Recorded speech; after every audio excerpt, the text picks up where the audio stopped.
আসসালামু আলাইকুম। আলহামদুলিল্লাহ, গত কয়েকদিন টানা ধানের কাজ করার পর আমাদের প্রায় 3 বিঘা জমিতে ধান লাগানোর কাজ আজকে শেষ হচ্ছে। যেহেতু আমাদের ধান লাগানোর কাজটা আজকে প্রায় শেষ, তাই আজকে সবাই আবদার করেছিল যে দুপুরে যেন গরুর গোশত দিয়ে আমাদেরকে খাওয়ানোর ব্যবস্থা করা হয়। আগে থেকেই সকালবেলা আমরা গরুর গোশত আনিয়ে রেখেছিলাম, যেহেতু দুপুরে আমাদের এটা রান্না করতে হবে। কিন্তু আমাদের যে জমিতে আমরা সর্বশেষ ধান লাগাচ্ছি, এখানে ধান লাগাতে লাগাতে অনেক বেশি সময় আমাদের লেগে যাচ্ছিল, কারণ এই জমিটা ধান লাগানোর উপযুক্ত জমি না। এই জমিতে প্রচুর পরিমাণে ঘাস রয়েছে। হয়তো আপনারা দেখতে পেয়েছেন, যেদিন এই জমিটা আমরা চাষ দিয়েছিলাম প্রচুর পরিমাণে ঘাস এখানে ছিল, ছাগল বাঁধা ছিল, ছাগল ওই ঘাসগুলি খাচ্ছিল।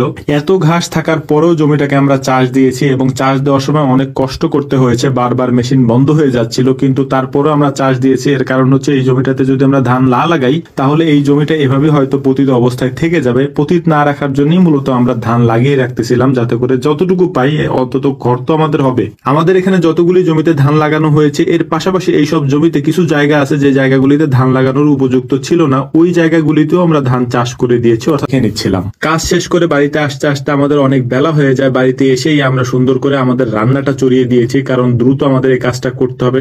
সবার পেটেই খুব ক্ষুধা, কারণ আজকে কাজও অনেক বেশি হয়েছে, যে কারণে সবাই ক্লান্তও বেশি। আমরা দ্রুত এই কাজগুলি করার চেষ্টা করছি, অর্থাৎ রান্নার কাজটা শেষ করার চেষ্টা করছি। এবং সবাই এখনো আসেনি, মানে সবাই বাড়িতে গিয়েছে গোসল করার জন্য, গোসল টোসল করে জামা কাপড় পাল্টে তারপর সবাই আসবে এবং সবাইকে নিয়ে দুপুরের খাবারটা আমরা খাবো ইনশাল্লাহ। এই জন্য গরু গোশত আগেই বলেছি যে সকালে আমরা আনিয়ে রেখেছিলাম, এরপরে এটাকে সুন্দর করে ভোনা করতেছিলাম।